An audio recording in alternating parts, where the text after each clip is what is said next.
APM monitor. We could set up the other SurgiMed, but I want you guys to set up the APM monitor so you guys can actually use it. You're going to, once the calculations are done, the blood work's done, you're going to give the results to Dr. Oppenheimer. So he's going to do a physical and double check blood work. You guys are going to do blood work and physicals as soon as you guys get here.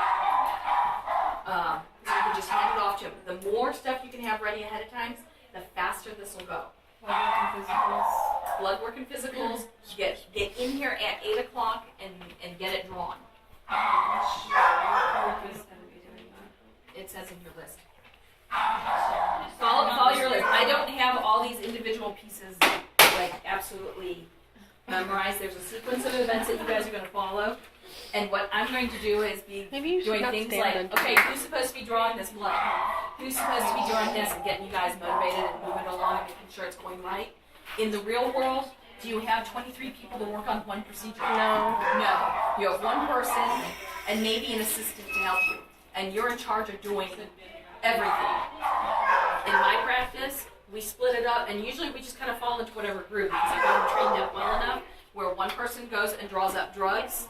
They do protocols, draw up drugs, and take care of all the controlled drug logs because our clinic, it takes you an hour to do it for 5 patients. The other person sets up the surgery room, sets up the prep area, and goes and runs the EKGs. So we kind of meet in the middle depending upon what it is.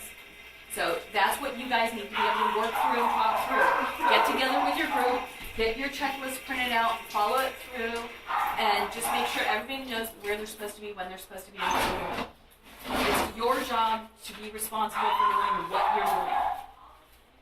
The day of surgery, the lab managers are going to run around and put little name tags on you guys. You're all going to look the same at that point, because you all have hats on and you all have masks on, and all I'm going to see is eyeballs. And I'm not going to have you memorize where you're supposed to go. You're going to have a name tag on that says what group you're in and what position you're filling. And I shouldn't have to have your names on it, but some groups have gotten funny and like put everything on. But at least what group you're in and what position you're in.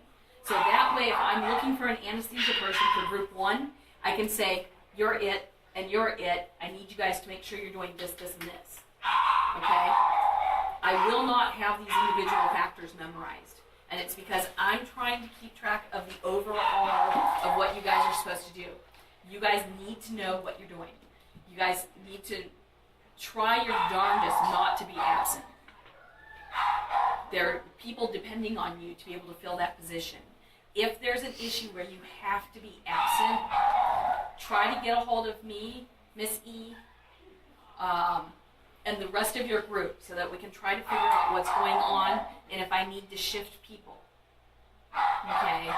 If I've got multiple, because there's some groups that have like 2 people in them, one person missing, not a problem, that person gets all the experience. If I only have one person in that position, I may need to shift somebody from one of those other 2 positions to fill in. So, in this position, once you have your patient pre-treated, the blood work's checked and it's okay, physical exams are done and they're okay, and the pet's been calm, you're going to want to put an IV catheter in them. I don't care if you do it here or in there, because sometimes the pets are doing that and they get more excited when they have other pets with them. You want to make sure your tape is torn, all your equipment's ready and laid out, so you bring the animal in, you put them on the table, the restrainer restrains the patient, the IV catheter person places it. If you have that all set up and staged and the pet's actually ready to go, you can roll into intubating them. Your drugs will be drawn up, your anesthetic machine will be here, your intubation equipment will be laid out. So if you want to set a cart or a tray or something where you can make a station and say, here's for pet 1, here's for pet 2. I don't care as long as it's organized and neat and not overly cluttered. The more clutter you guys have, the more confusing it's going to be. Label things so that you know it's for group 1, group 2. So this is where you get together with your group and you get together with the other group and decide how you're going to lay things out. Because if one group is really, really thorough and they start laying things out all over the place, the other group is like, I don't have any place to put anything. Work together. When you're ready to intubate, the anesthesia person's going to be ready. I believe it's the non-sterile people do the restraining, but double check your paperwork. You're going to induce, intubate, hook your patient up. You're going to hook them up to their monitoring equipment. Once they're intubated, that anesthesia person needs to have a hand on their pad and be monitoring them. This is now their focus. They're not concerned with how you're shaving. They're not concerned with who's got their hat and mask on. They are concerned with this patient. Okay?